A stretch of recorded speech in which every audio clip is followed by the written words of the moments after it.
Hey, everybody, welcome back to another awesome episode of the Power Women in Insurance podcast.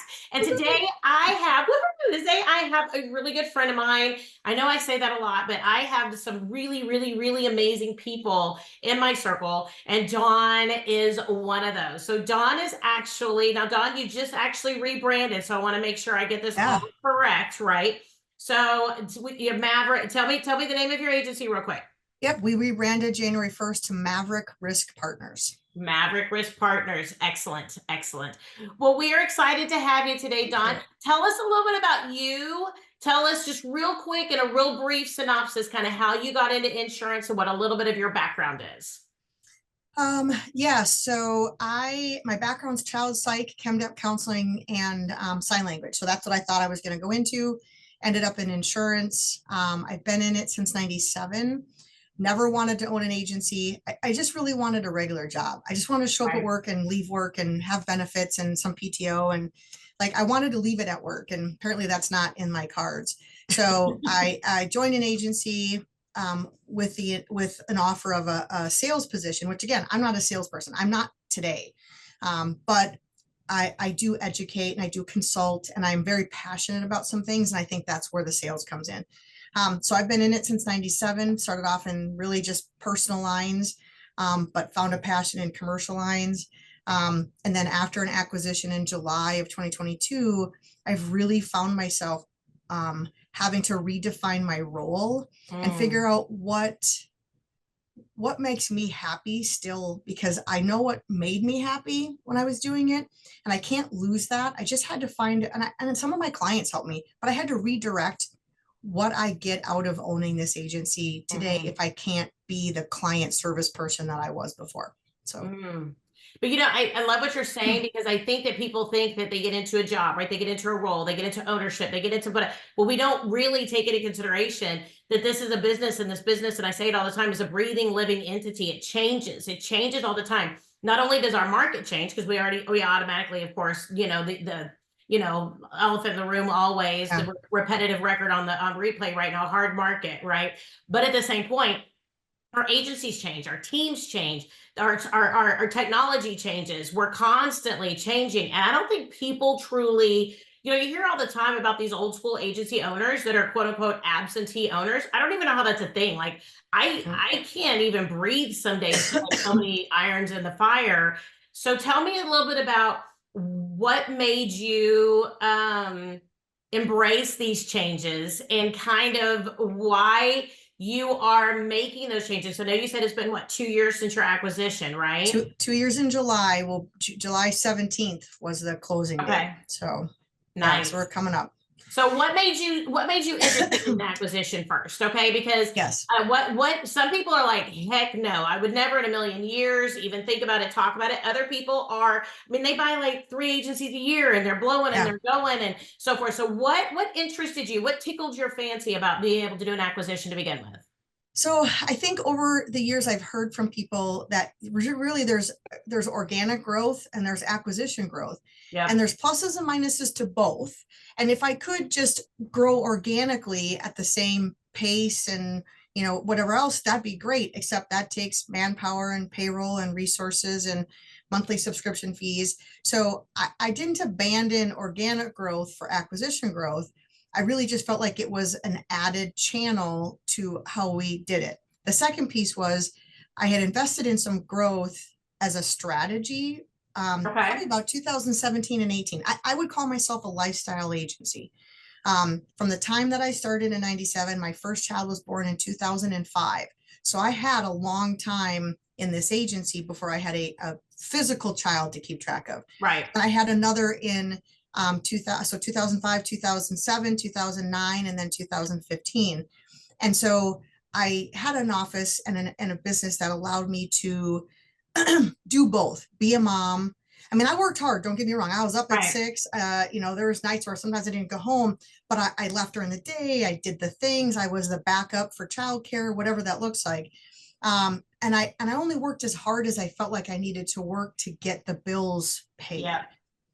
And then at some point in 2015, I had my last child, and a couple years after that, 17, 18, because she's the fourth, she's doing everything, way before she's following all her Right. siblings. And so all of a sudden I had kind of a quasi mildly independent child, knowing I was done. And I really wanted to make this everything that I knew it could be before. I just hadn't done yet, Yep. because I had a role that was more than just punching out business. I also took care of my mother for a very long time. I still do, but she's now moved to a nursing home, nursing care as of February of this year. So since 2015, I've also been a primary provider. I'm her guardian and her conservator. So I've had that role, which I know men share that role too, but I think predominantly that falls on women in our industry. And so I had that role with kids. So I was your sandwiched person, and trying to run a business. So it all kind of clicked in 17, 18. And I just decided that I no longer wanted to be a lifestyle agency. And we probably doubled in like about a 3-year period. Okay. But we weren't big before. So before the acquisition, we were between 700 and 750 in revenue. Okay. And the agency we acquired was a little over 1.1. Oh, So wow. So you we're, acquired larger than yourself. yeah, and that was painful. And I'm not going to lie about it. I've never lied about it. It was Wow. See, that extremely is one of my painful. big fears is So acquiring, because some people are like, why don't you go for like a $2 million agency or whatever revenue or whatever? And I'm like, you know what that would do to me?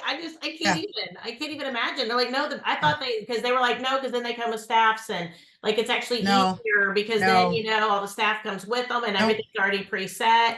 No, that's a lie. no, Okay. Okay. Cause no. I've I not mean, done that. it could be the truth. The problem is if you're really running your agency based on processes and culture, then you have to buy an Mhm. agency that matches your processes Yeah. and your And that's not culture. going to happen no matter what, And probably. yeah, and so I mean, I would love to acquire a couple smaller agencies. I had a culture, I had a process, and it was manageable with a team of 5 at our size. I acquired others, and the employees that were available to me to rehire, because that's what you do, is you're rehiring. So Yeah. I did end up offering a position to all 6 employees. And over that time frame, I came to learn that the commercial lines department was completely not in line with our process. And as a matter of fact, it was 100% contradictory. How the commercial lines department did it was the opposite of the personal line. So the personal lines department was doing it similar to us, different steps and stuff, but their process, their account management philosophy was the same. And the commercial lines department it was upended. I had to let somebody go because they were a negative cultural fit, weren't completing their tasks, were difficult with change, and were making errors in their work. So you get somebody, but that doesn't guarantee that they're amazing and awesome. True. So that was a challenge, because then you're replacing people, and you're doing that in an environment where now you've changed people within this team. So this team had worked together for a long time, and I just removed somebody, and that created some waves. And that's not always a good thing. And then you have to replace somebody. Now you have a client base that's like, where did Johnny go? Yeah. What was wrong with Johnny? And you just want to scream, like, they were so mean and they were inept, but you can't. You're just like, oh, Johnny had to take another opportunity, or we had to change Yep. how we were doing things. So you create some chaos, because there's no guarantee. I mean, I would tell you, I would think it'd be almost better to acquire an agency where you had 0 or 1 person that came over, Okay. because you could keep maybe that 1 person, or you could better assess them. But, but then you just pull that into your workflow. There was no way to pull this size into my workflow without No. a team. So Right. I was forced to take something with me. Wow. Wow. Okay. All right. So as you get in there, because I mean, I've Mhm. done a couple, and I totally agree. So I've done one both ways, to where one was just a sole proprietor. And the ones that I've acquired have been about 250 in revenue, so they've been much smaller. But the first one I acquired, 250 in revenue, had 2 team members. The owner was almost absent, and she had an elderly mother, and she was very involved with that, which is great. And I thought that would be the bee's knees. We had one really good person. That really good person was amazing. They worked really well together, these 2 people. And then the primary person decided to take a job as a CSR, as a commercial CSR with a big company, like with a big Mhm. agency. And then it showed all the problems that the secondary person had. Like, Yes. all of a sudden, the secondary person barely could even answer the phone. It was Yeah. just like, what has been going on? Yep. And it was insane. So then but that was over the course of the first 2 years that I owned the book, that the person left. And then I gave this other person lots and lots and lots of time, because that's what I do, unfortunately. And then finally I just had to let her go. But that was a slow wreaking havoc on the book. Mhm. I almost wish that I Yeah. would have just had those people change out immediately, rather than, like, the first one left like 6 months in, the second one, like, I gave her a year and it was just really tough. So it's probably 18 months before, like, and then it Yeah. took me a little while to find somebody, because it was very sudden, because it was Yep. something that happened that I had to let this other person go. So I think the clients just really felt like, what's going on? I don't really know. And I will say, my first one, I didn't dig into the demographics enough. There, I was a much, much, much heavier elderly demographic Yep. than what I expected. I thought demographics were like, where is it? What types of houses? What types of autos? Are they multi-policy? Mhm. Those were the demographics I was thinking. Yep. I did not think, are all these people 80 and above, and their kids are going to be Yep. putting them in facilities, Yep. and they're going to be selling off Selling the cars, cars, selling their they're property. selling Yep. all the rental properties. Yep. And I did, that was not a part of my detail orientedness. And that was a huge process for me. And I thought that because they had staff, that we were going to be solid, no big deal. In fact, I told them, we're No, really not changing anything. I don't want to that's change what your I said. processes. Yeah, I'm not I just changing want to watch nothing. everything. Nope. I'll add a little automation and we're going to Yeah. be great. And it did not work out that way. So two or three things on that. The first is when you talked about you can't believe what the second person couldn't do once the first person left. I would align that, in the visual I have in my head is I had two dogs a long time ago, a husky and an American Okay. Eskimo. When the husky got sick, got brain cancer and had to go to the hospital, the American Eskimo bounced around the house and was freaking out. And we thought, oh my God, maybe they got in, maybe there's something they got into and they're Yes. both affected. Turns out the little dog was blind. She was with the big dog all of this time and we just didn't know. So Really? there's your two staff. You have no idea how good somebody is. And you also don't know what they're doing unless Yeah. you're auditing it. And you know that the other owner probably didn't audit.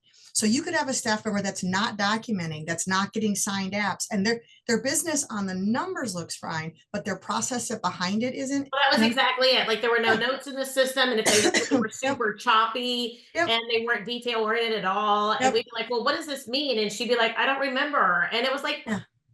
how does Yeah. this even work? So that's my visual on Yeah, that is it's like having a blind dog and not knowing that is that a was what great it is. analogy. Wow. The second thing has to do with, and now I think I've forgotten, so I'd have to rewatch the podcast to answer the second question. But We're talking about yeah. maybe demographics or not knowing what you know Oh, now. yeah. So I believe that for agency owners like myself, where I was before. So before you're out, if you're out hunting and you're doing leads and you're doing whatever, that's different. But I think my belief is based on 0% fact is that agency owners, like, so where I was before, we have a book that's 10 years younger than us and 10 years older than us. I have believed this for 26 years. I have an agent on board who's in her, she could be early 80s now, maybe late 70s. And she's been with me for 25 years. And so in that book, I've watched her book, and at the peak, from a sales standpoint, that'd have been the right time to sell. Wrong time for me to buy, but best time for her to sell, because now her people are downsizing. So where she's at, if you just believe it, because your circle, you're at soccer with kids as parents, you're at the PTA, you're at the happy hour, you're at the networking meeting. And I'm not hanging out with 21-year-olds. I'm just not. I'm 52. So I tend to hang out with people that are probably late 30s to early 40s and 50s to early 60s. There's my window. So guess what? Guess who's I'm selling insurance to is my curve. People. I've watched her curve. That's why I believe that. And I think there's a peak time to sell, and it's not hanging on, because then you got exactly the downsize, sell cars, move to assisted living, sell your house, get a condo, sell your house, move to Florida, sell your house, move to Arizona, whatever it looks like. Up here in Minnesota, nobody stays here. So, so everything's just like that. But who's acquiring? It's everybody who's getting better jobs, making more money, getting promoted, buying a cabin, buying a pool, buying a dog, buying a jet ski. That's I mean, that's where that is. So I think your book, when you're buying a book, you do have to look at those demographics and where on that bell curve is the owner and how are they acquiring business? If they were acquiring business personally in their circle, I believe their book is going to be within 10 years of both. And that other side of that 10 years over 60, Yep. over 70, that's the lead to what's going to fall off over time. Yeah. Yeah. No, I completely agree with that. I completely agree with that. And I think too, if we look at like legacy-based books, you know, if you didn't go play on the playground with them when they were 8, are they going to stick around? Right. We talk about loyalty. And I thought that made them super, super duper loyal. We kept the name, we kept the location, we kept the staff, like I said. And I was like, we're barely even going to have to mention that this owner left. Yep. But that was not the case. Like she wanted, like she was talking to everybody was talking to her. Then all of a sudden it was like, well, I could not even tell you how many stories I heard. Well, we used to double date in high school, and you know, she dated, you know, my sister, or he dated my sister, and da da da da. And it was really interesting because that's great. But then, I mean, and honestly, we've kept a really good portion of that book, but it has not been easy. And it's been interesting because a lot of people, we had a lot of leaving, and then we stayed in marketing to them, and they came back because they knew that they were safe here. So but I think that we have to understand that it creates this uncertainty for the client as well. So as much as we could talk about keeping a staff, then you need to know what you're doing, right? You need to know what your demographics are, but then you also make sure you stay in touch with them. What have you done for communication to that book to build your relationship as Maverick Risk Solutions to that book? Because I think that's a really big thing, because especially in commercial, sometimes people are like, well, who told me? Who told me? I'm like, dude, we sent 2 emails. We sent 3 letters. If you didn't open an envelope, I don't know what else to do. I think our next one, we're going to send postcards, because people don't have to open postcards, because we sent letters that have Sterling Insurance as a return label. Because, okay, so back up a little bit. We just did another acquisition in September. So this one was completely commercial. So now I'm switching modes for me for challenges and road bumps. This one was entirely commercial, one-man person working out of her dining room. She's like, I've never met any of my clients, but I love them. They love me. We're all very loyal, but you'll be fine. I was like, okay, that's fine. All of her data was in a OneDrive. Everything's a freaking PDF, Dawn. A PDF. I had to hire 2 extra VAs just to type everything into our system. And she wanted to be out. We had agreement, which was my fault. She told me she had everything in a computerized system. I did not know they were PDFs. I thought spreadsheets, master spreadsheets of clients, and phone numbers and emails and addresses, nothing. I couldn't even get a letter out for 3 months because we didn't even have emails and phone numbers. We didn't have anything. So finally we get through all that, and she's officially gone at that point. And then all of a sudden it's, well, why didn't I know? Well, we did. We sent you 2 letters and 2 emails in the past 4 months. And they're like, well, who did it come from? I'm like, Sterling Insurance. And they say, oh, well, I don't know who Sterling Insurance is. I won't open it. They didn't open it. Well, I can tell you, so I don't think I did the best job, but there's some things I wouldn't change. So I do believe that the philosophy of notifying goes from don't say a word to scream it from the rooftops. Yep. I fall on the side of say less. Right. Me too. Me too. So I did not send out a letter and said, I bought Aspen, because all that did, in my opinion, was take however many, say it's 3,000 clients, and all at the same time. It's like a bee's nest. Oh my God, what's going on? I figured let's do this one at a time. So I did not send out an announcement letter. But I did communicate during the rebrand. So in January, I sent a postcard. I did not send a letter. I did a postcard, and I put contact info on the postcard, who your rep was. And it was really just, if you look at our website or our Facebook page, we haven't fully moved to the new website. Again, one of the failures I would say is I wasn't ready for all of that. And so like, I don't want my website to look crappy. So it's actually taking time, but I wanted the rebrand to be 1-1 for a lot of legal and tax reasons. So we did that. We sent the postcard and then just said, here's who people are and here's who you can contact, but like nothing's changing. We're going to make more available, you know, and we're just same location, same people, same whatever. But that was just January of this year. So I sent nothing to clients. We just had it dealt with one at a time when they called in. If it was, is so-and-so here? Nope, they're not here anymore. And because we kept the same name, that's another thing. I don't know that that's a reasonable step. So I did it that way when I started, was kept the agency name. I would not do that again. Okay. So in hindsight, it was really hard to operate as two entities because I'm very strong about the process needs to be the same, the automation needs to be the same, the communication needs to be the same, the training needs to be the same.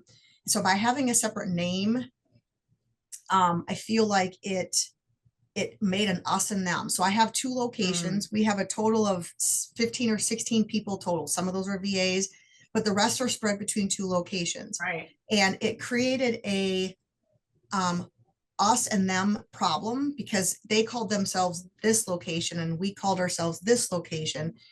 And there wasn't as much buy-in. So in retrospect, I wouldn't send a letter and said, I acquired.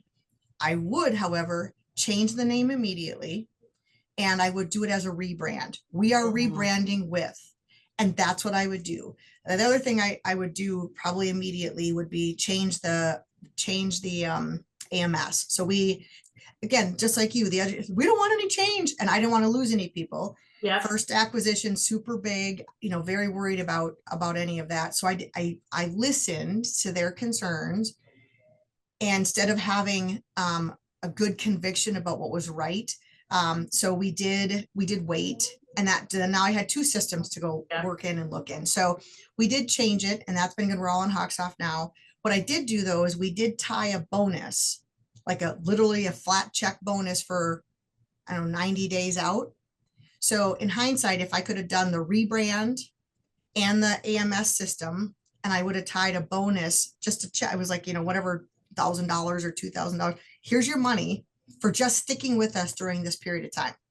And at 90 days, you'll get this. And at 100, I would do it again, either at 90 or 120 days, or 90 and 180 days, so that they stick with, they get it. And I think that's a solid enough investment to say, look, I'm investing in you. This is how I'm rewarding you. Yep. And just have faith in me that this will come out on the end. Mm. So I did do that. And I do believe that helped some of them stay, that because initially when I met with everybody, they were like, I'm wondering, is my job okay? And one of them started to look for a different job, so there was all that unrest. And so it helped tie some of them to the agency just to give us the time we needed to figure out what was right. So, but I would, in hindsight, I would change, because the AMS change is going to be painful regardless. And so at that point, I go back to the Band-Aid analogy, just rip that off, because it was painful when we did it anyways, but then we had all this anxiety leading up for like 8 months of, oh my God. So it's like, oh my God, I should have just had it ready to go. Now I will say this, I didn't have a lot of time. The closing date on this was requested to be within 60 days. From the moment I got the notice that this agency was available to the day they wanted to close was 60 days. And the owner walked away? Like, owner didn't stick around at all? Could not, Right. So, and so that wasn't a lot of time to buy one of this size. Especially as my first. Now I was financially prepared, because I'd gone through a couple of acquisition attempts that I just wasn't going to throw stupid money at. So, I put offers out. I had pre-approval financing. I love Live Oak Bank. They were awesome, and they were there. So when I called them and said, I have my 6th opportunity, here's what it looks like. And they were like, all we need is this, this, and this. Everything else we have. I'm like, ready, So my one nugget there is, if you think you want to go down the acquisition trail, and you don't think you're going to be able to have owner seller financing, and you don't have, whatever money sitting in an account, then you need to do financing. Have that relationship now. Get them your records now. Get them your data now. Get them your financial now. Have that ready, so that all you need to do is, not all, but all of the work related to the selling agency data, production reports, financials, P&Ls, balance sheets, everything, payroll, all of it. You need all of it. You might as well get half of it done. And I was lucky that I did. Otherwise, I don't think I could have pulled that off. So, and I will say, one of the reasons I bought the agency I did, as big as it was, is their top 2 carriers were 2 super regionals that match our top 2 carriers. So it was a, it was a great acquisition. for two carriers that I love and respect a lot. And it really allowed us smaller to completely make those two definitely, top tier. They were the top there, they were top here, and it moved us into a whole nother bucket. So all hands down, it was a carrier alignment. Mm, We had 8 of their top 10 carriers. okay, So nice. yeah, And that did that you was have a any big problems thing. getting the other two carriers or whatever that, Yes and did you have no. any challenges with that? Because Yep. I think one thing people don't know, and whoever's listening, one of the things that you have to be able to do in an acquisition is you have to be able to reach on out to the carriers and make sure that if you don't Yes. have that appointment, they'll give you one. Because Yep. otherwise, if you do it Yep. after the acquisition, you're stuck. Like you don't get those Yep. policies, or you have to rewrite them, but Yep. then you don't have access to them in that system Yep. because you don't have that agency code and you're not appointed with that carrier. Yep. And so it can, based on the size of those, Yep. be really chaotic. And Yep. I think I've heard and I've seen online, some people are like, well, this company's not going to give me an appointment. And it's like, well, why didn't you check before you bought this book of Yep. business? And it's something I don't think a lot of people think that they have to do. So I'll tell you this. One is absolutely non-negotiable is if you don't have a carrier, you need to make your offer contingent upon contracting. The Mm. second thing is what you just said is how I got the book. So the owners that I bought it from had only owned it for 2 months because they Too bought much? the agency from an equity buyer and then found out 2 weeks later that they couldn't get one of those 2 top carrier contracts. And the carrier then issued a letter Oh my on a goodness. $2 million, 2 point something million dollar book of business and said, we're canceling your contract and notice is going out to the clients. So your 2 No. options are, so when you say that, that's how I got my opportunity. Was That, somebody that, did their due that diligence? Yeah. buyer that had just bought it was unable to secure that contract. So then your options are twofold. Rewrite everything to another carrier. Now think about the reality of that. 2.2 million, that is a nightmare. I don't even care if it's in your top book. If Here's what I would tell you to think about. If it's not your top carrier already, why not? Our second carrier was very close to the first carrier, but think about it. If you had 2.5 million with one and 2.4 with another, there's a reason for that. The 2.4, this would have been a 5 million book if Yeah. they all would have fit there, and they didn't. So the reason that they're the way they are is because they matched a market that was there. So Yep. the first question was, are you going to roll that 2.4 and the 2.5? 2.5 said, we'll take it. They're only going to take a certain percentage of it. Yep. And then the employees that were there were like, no, because that sounds like a big job. So, and they liked the second carrier. So rolling that into the first carrier wasn't something that they were excited about. So then what do? Lose it all? If you're going to buy something and you don't make it contingent on carrier contract, you are going to face a really hard decision in that first 2 weeks that you're already dealing with other stuff. And that would look like, oh my God, now what am I going to do? And that owner, then if they're not going to roll it from carrier 1 to carrier 2, what do they do now? They sell. These guys turn around and resold in 60 days, which is why there was such a short time frame. And so it's probably one of the most critical things is you have to look at, my opinion would be, you need to look at your carrier relationships, especially in this market, because everybody's trying to get rid of some agencies. And if you buy an agency where they've been on like the low list totem pole for a carrier, you just gave them a reason not to continue with that book. Yeah.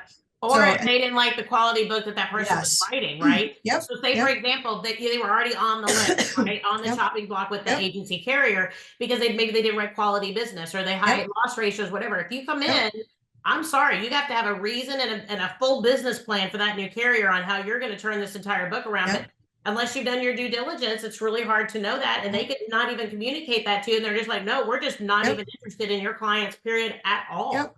Well, and as carriers today financially are scaling to get rid of some agencies because they just have too much on their books. Yep. You may have just given them a door to get rid of a book that helps them. The second thing is contracts. You have to understand every single employment agreement, independent contractor agreement, sales agreement, AMS agreement, lease on the copier agreement. You have to understand what you're getting and what you're not. Because in my agency, all of the business is agency owned with the exception of my one outside 1099 contractor who I said is late 70s, early 80s. So today, if she wants to take her book, she could, and she could go somewhere else. We have a buy sell so that if something happens, disability or, death, or she chooses to trigger it, it's already set up what I'm paying, how I'm paying it, how long I'm paying it, where I'm paying it to. Yep. And that's based on what renews. But for everything else, you have to look, do these people have non-piracies? Because you come in and you buy it and they don't like you and they hop over to, Billy's next door agency and they have all your clients that they've known for 1 year, 5 years, 10 years, 20 years.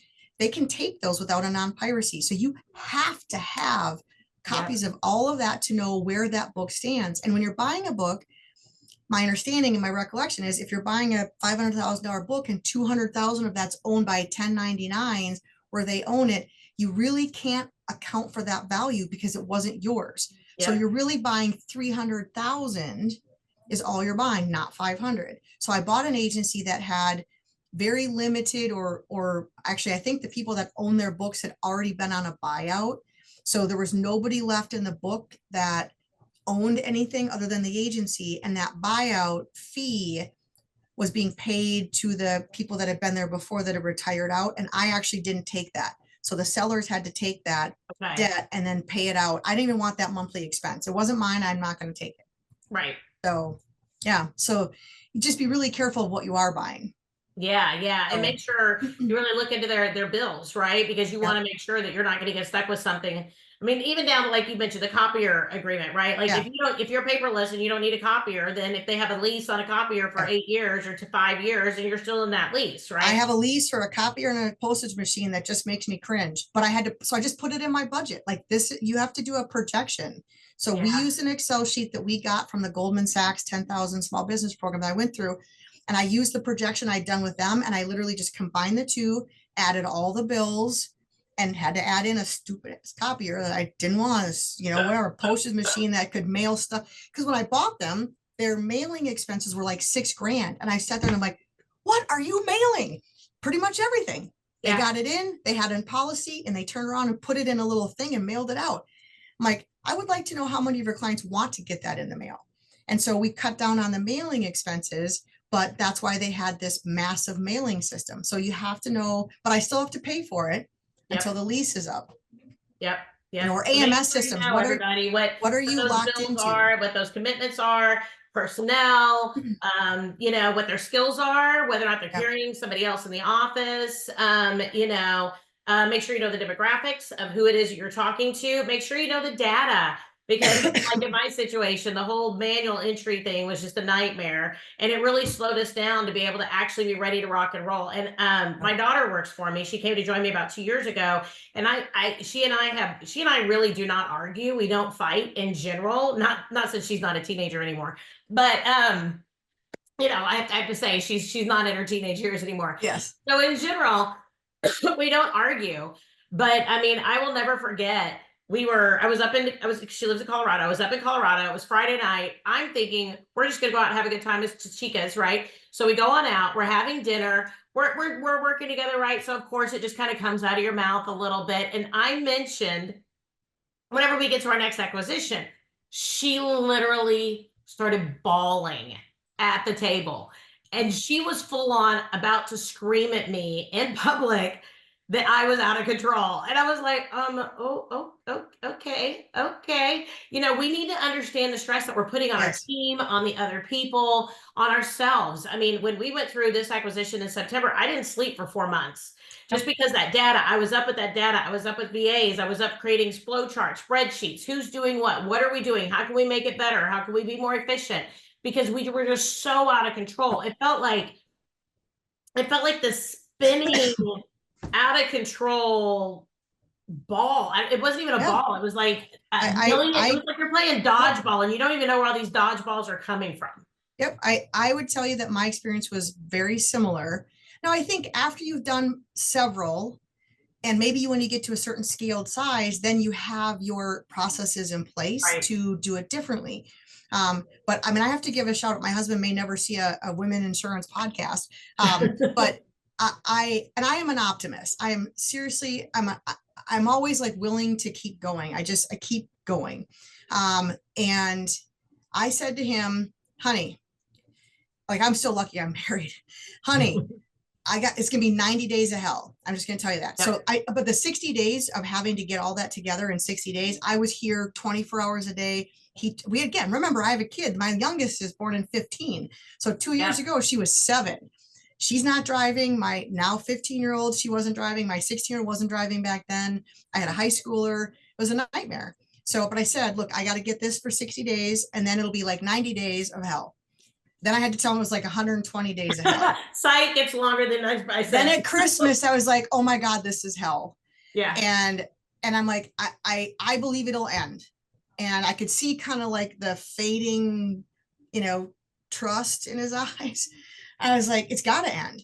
And then at one point he said, I know this is for the long term. Like, I know, like, this is our retirement. This is our investment. This is what we're doing. And he's like, I'm here. Like, I got this. Like, it's taking longer. And as long as I'm communicating about what that looks like, and I'm willing to constantly adapt. So today I have a COO who joined my company a month ago. I have had to redefine my role because the role I thought I was going to have when I made this acquisition is in no way capable. That's a whole nother podcast conversation.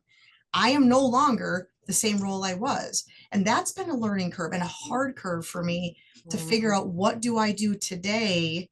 Because I can't do all of those things, all of that, shotgun. I think about like the basketball game when they shoot t-shirts out at you. Yes. If they all came to my seat at one time, you're like, oh my God. So, and I think that's really important because your role changes as you acquire, right? Maybe you bring on other team members, maybe you have to hire team members, right?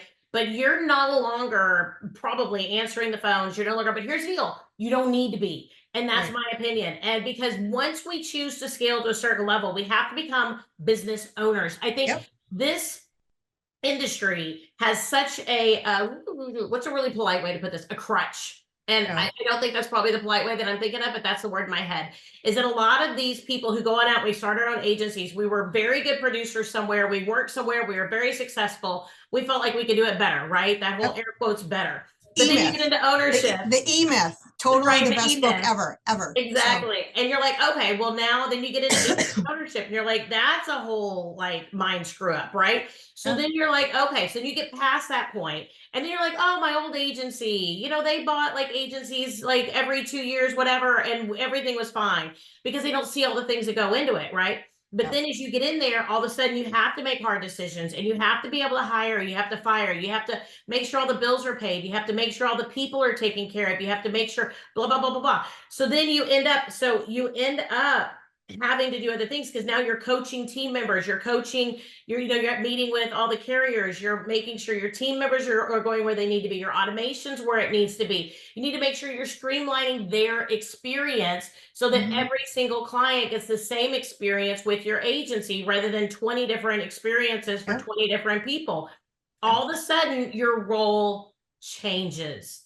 And I think people need to understand everybody wants this $50 million or $1 billion agency revenue, but they don't understand they have to change as much as the agency has to change. I think too, like you said, when you start off in it, you start your own because you're good at what you do. Your clients like you, and you think you can do it better. That's why I started. I could do it better than the agency I had started at. I was sales, I was 1099. So why not? But at the end of the day, as you move up that scale, just think about what's the structure of a 5-person company? What's the structure of a 10-person company? What's the structure of a 25-person company? What's the structure of a 50-person company?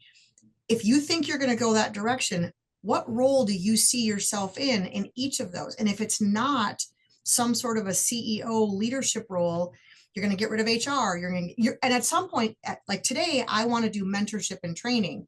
But I can guarantee you, Teresa, that if I'm at 30 or 50 people, I can't even have that role anymore. Like I already know that wouldn't be my role, but I allowed myself to leave the client-facing role and move into, if I want to help people, I want to solve problems, I want to teach about insurance. So before I was teaching clients, one of my clients helped me pivot and allowed me to see I could teach my team. So I'm teaching the same geeky stuff. I print stuff from E&O things. I'm printing shit all the time. And then I'm like, hey, did you guys see this? I used to do that with clients. Like, this is what's really important. Like, I know these facts and I would tell the same thing to different clients.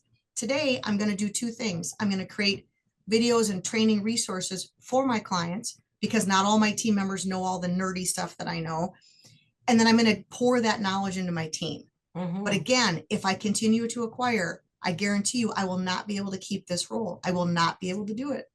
Yeah. So I have to wrap my head around that because either I like the role I'm in and I should stick with where I'm at and grow organically, or I'm okay changing my role. But what did you want? What do you want to do? What makes you happy? And I think people sell, sometimes they get big and we're all surprised by like, wow, you sold, because it got to a point where that wasn't what was making them happy. And we're not here to make $1 zillion a year. We're here to, and you only get one spin. Every day you wake up is a gift. So, true. you know, you better be doing something that you love to do and most often. And if you're not, then make a change.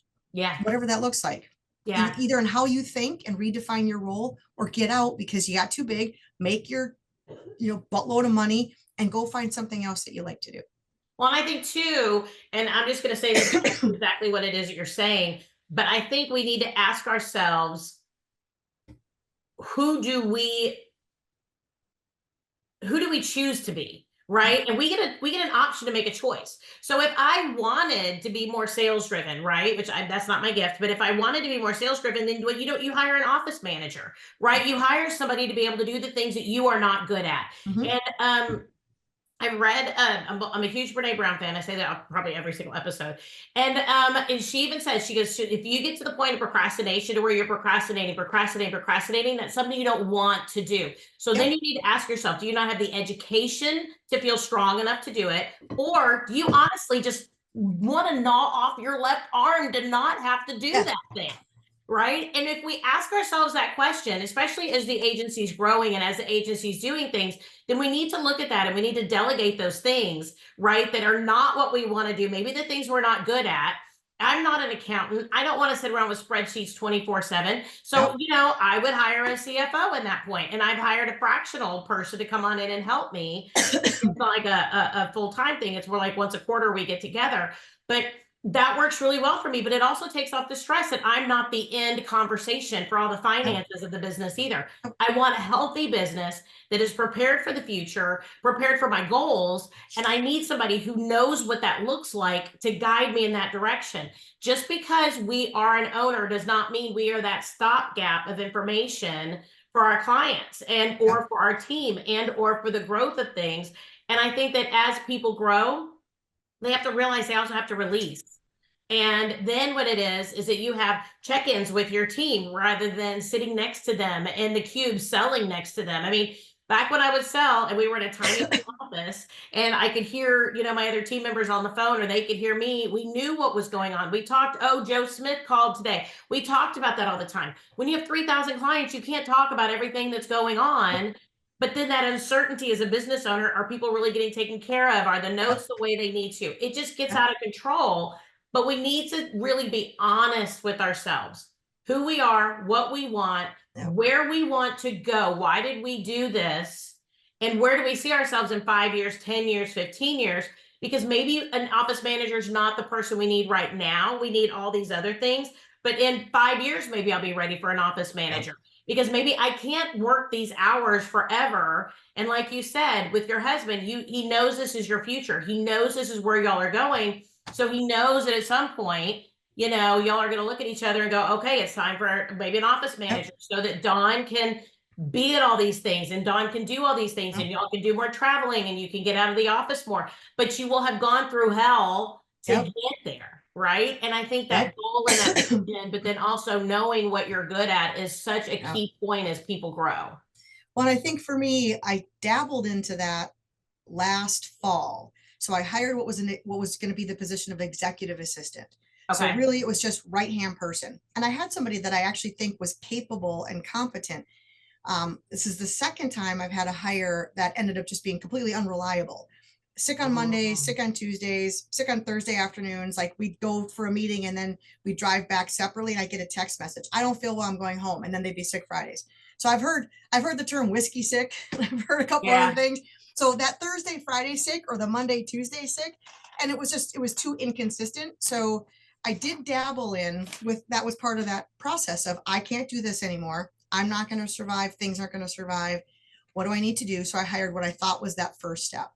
And then the worst thing is when you delegate out and then you have to take it all back. Yeah. That's hell on earth. So I was a little jaded from that, but I did need somebody who would handle processes and stuff in the office.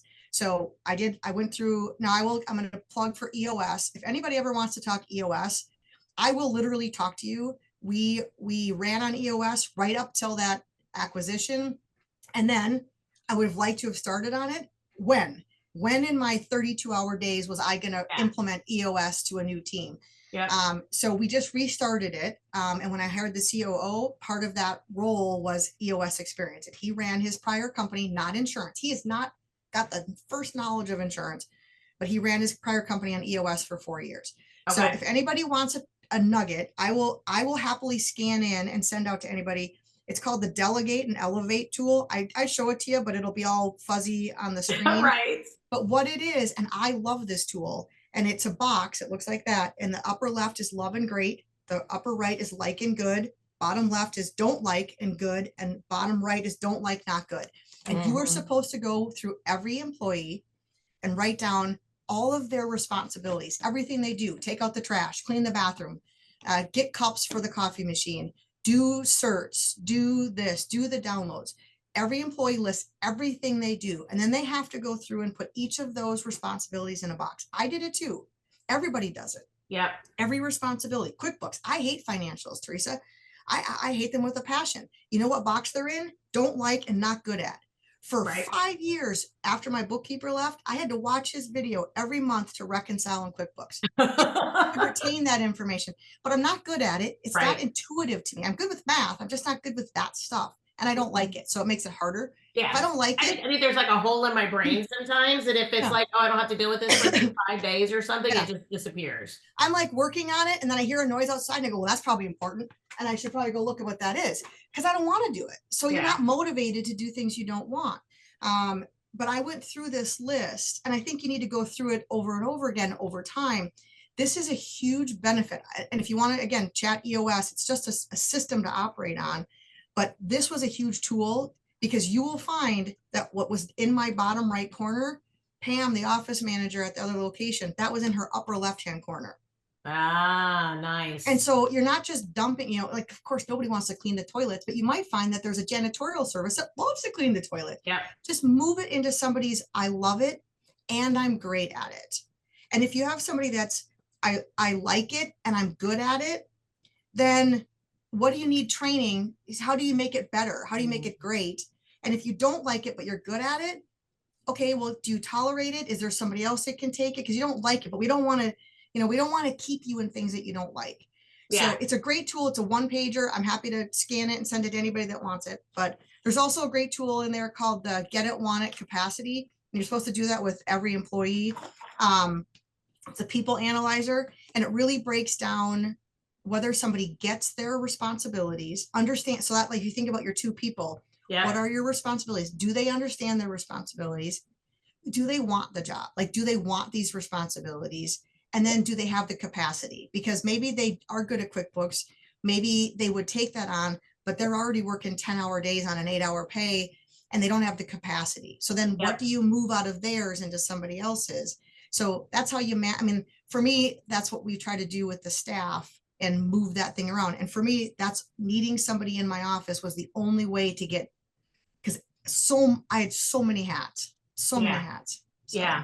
Yeah. And I think people underestimate what that looks like in ownership. So I love that. We need to do an episode on just like EOS, because I know that we've done parts of it here and there, but we haven't done, we really haven't delved into it. So that's something I would love to do. We're just anyway, we're still in the middle of chaos. It's hard, but if you can take a nugget or two that helps clear up, if you can take a couple nuggets from it that are great, that elevate and delegate is literally just a set of boxes and it's a process, but it's super valuable. You also said something about as your role changes.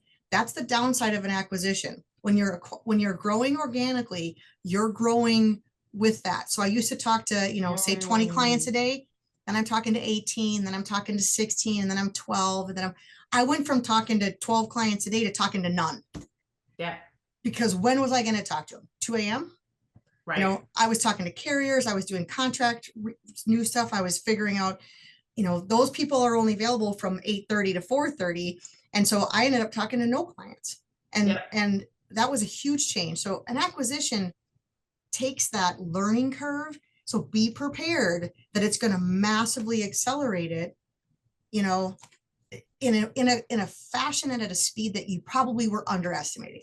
Yeah. So. Well, and I'm going to add to that too, is that, you may, like I used to run, people who look at me would never believe that, but you can look at my Facebook page back in 2015 and I used to run. So anyway, I did a marathon in 2005. And being a runner is different from being a marathoner. It's different from being an ultra marathoner. They are in the same wheelhouse, but they are not the same conversation. So if you get your hey, I'm going to go out for a 2-mile run, a 3-mile run. I do it 3 times a week. It's exercise. That's totally different than somebody who trains for a marathon for 26.2 miles that trains 5 days a week, plus the long run on a Saturday. When you get your hill work and your speed work and you have a total like you're working on your nutrition, it is a totally different conversation. Yep.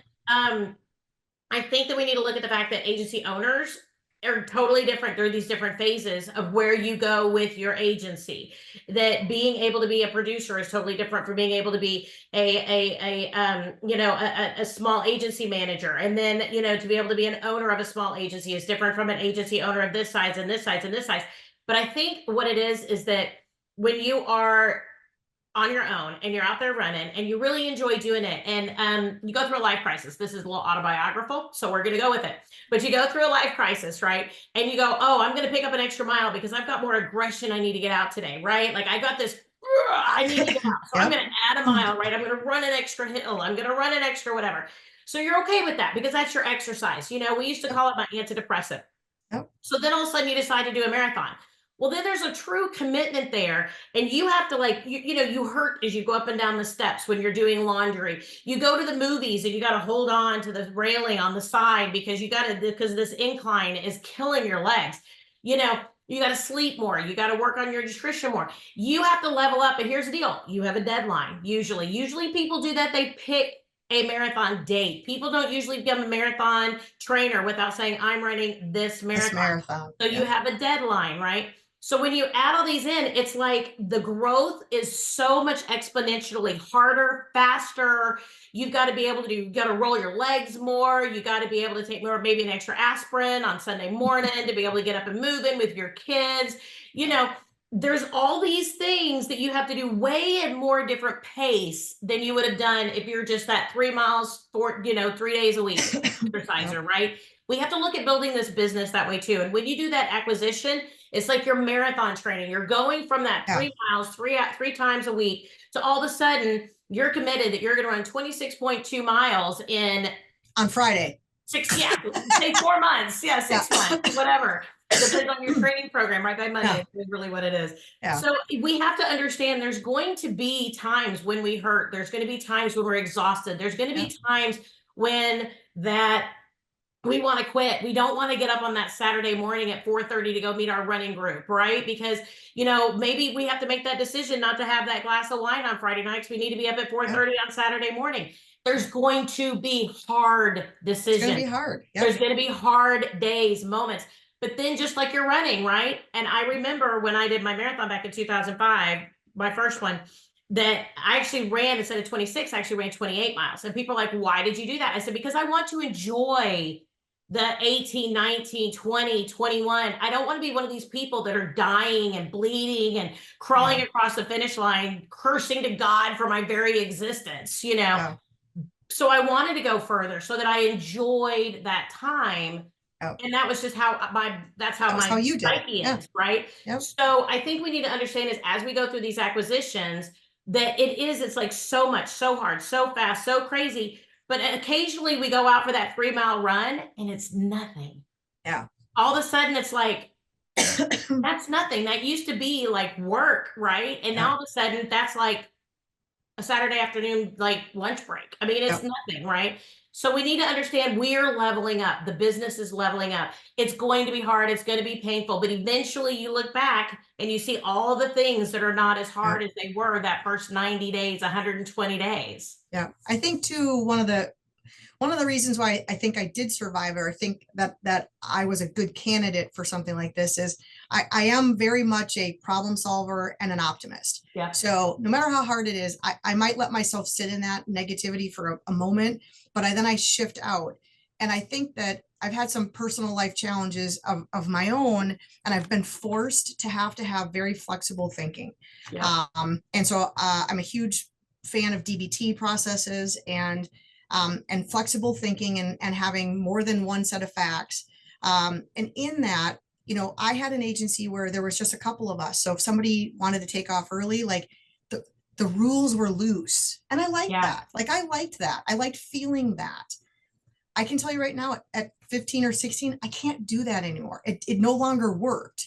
And so there was a morning that I had to have about the way the agency looked and the where I thought we were going with what it looks like.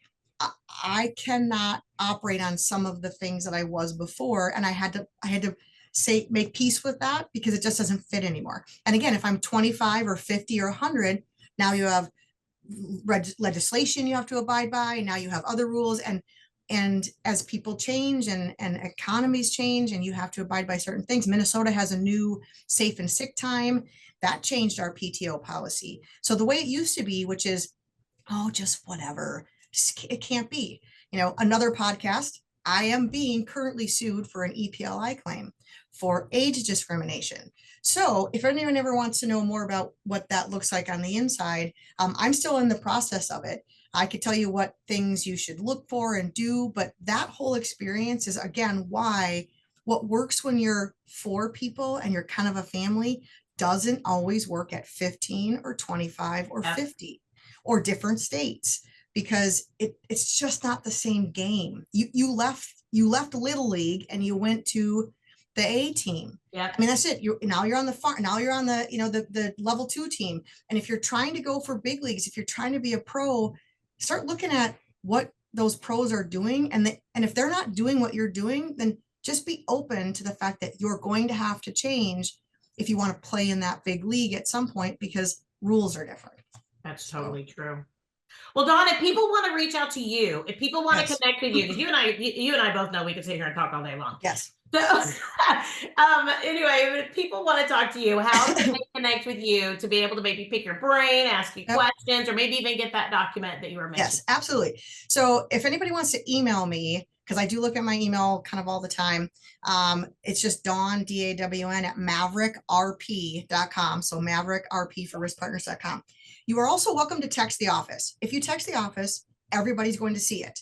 But if you text it and say, hey, here's my email, can you send me the document? I will. Just don't say anything you don't want 16 people to read. Just be aware. But the office number is 952-930-3661. I do not take calls. I have everybody's well-trained to screen. So I'll get a Slack message that says, do you want to take this call? Unless you tell them who you are, why you're calling, and that probably I expect your call, you're just going to get a no.